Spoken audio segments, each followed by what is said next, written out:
Hello friends, welcome to E learner channel. आपका स्वागत है।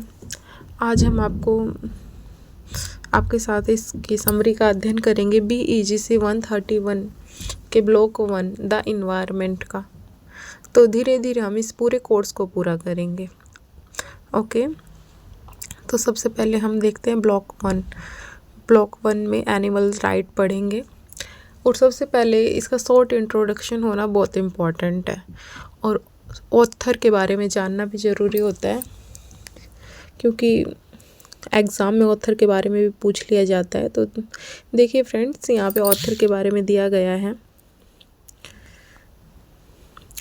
George Orwell was pen name of Eric Arthur Blair. George Orwell का जो pen name होता है वो एरिक आर्थर था और इनका जीवन काल था 1903 से 1950 तक। यह इंडिया में पैदा हुए थे। ये बहुत एक जाने माने इंग्लिश नॉवलिस्ट थे, एसेइस्ट थे। Who was born in India. एक जाने माने उपन्यासकार थे और ऐसे लिखते थे। ये बहुत फेमस थे इसके लिए। He is known as satirical novel.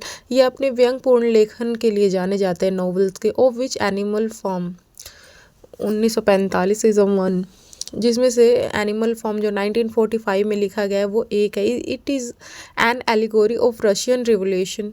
यह रूपक है रूसी क्रांति का। A satire is a literary work, a novel play ETC। इसमें से यह एक व्यंगपूर्ण साहित्य लेखन के बारे में जानकारी दी गई है।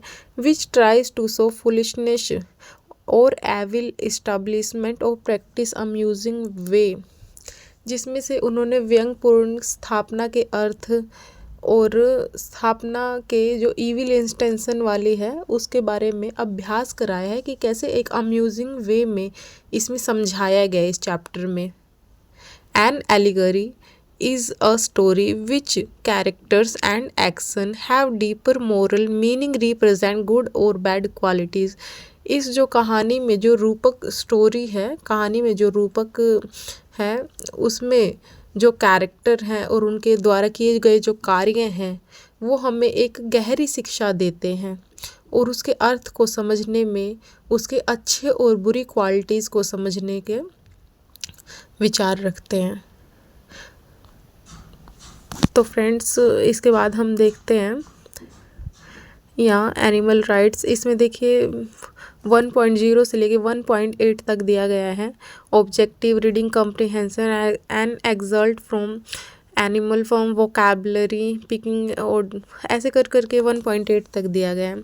ये सब उतना इम्पॉर्टेंट नहीं है। इसमें जो इम्पॉर्टेंट है ये पैसेज इम्पॉर्टेंट है, क्योंकि इस पैसेज से ही हमारी क्वेश्चन बनते हैं। सबसे पहले हमको पैसेज को स्लोली वे में पढ़ना है और उसको समझना है।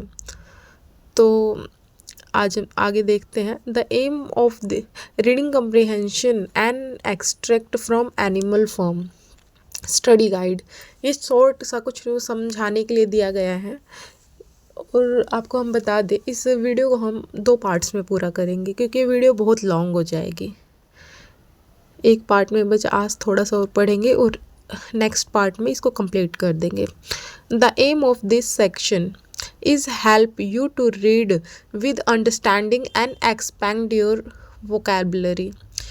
इस सेक्शन की मदद से हम पढ़ सकते हैं और समझ सकते हैं और अपनी वोकैबुलरी को एक्सपैंड कर सकते हैं, यानी विस्तार कर सकते हैं। You should first read whole passage silently. आपको ये पूरा पैसेज पहले चुपचाप शांति से पढ़ना चाहिए, तेज़ी से पढ़ना चाहिए और गेट मेन पॉइंट्स और जो मुख्य बिंदुओं को पकड़ना चाहिए। Then you should read it again. तो आपको ये दोबारा पढ़ना चाहिए carefully and at a slower pace, और एक ध्यान से पढ़ना चाहिए और एक धीमी गति से जाना चाहिए बिंदुओं की तरफ। टू गेट ऑल डिटेल्स, पूरी जानकारी में। You should try to guess meaning difficult and unfamiliar. आपको समझने की कोशिश करनी चाहिए और अनुमान लगाना चाहिए मुश्किल और अनफैमिलियर वर्ड्स के बारे में, उसके संदर्भ के बारे में।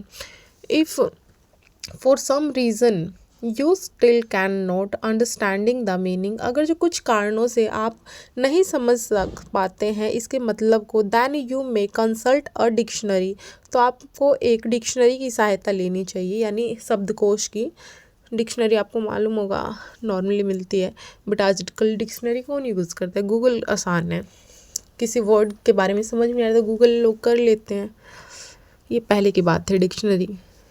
After you have read and understood the passage, तो आगे आपको बाद में आपको पढ़ना चाहिए पैसेज को और समझना चाहिए। You must answer all the comprehension question, आपको इसमें इस कम्प्रीहेंशन में सभी क्वेश्चन के आंसर मिल जाएंगे। You answer should then checked with answer given by end of unit, और इसमें जो आगे हैं क्वेश्चन आंसर दिए गए हैं।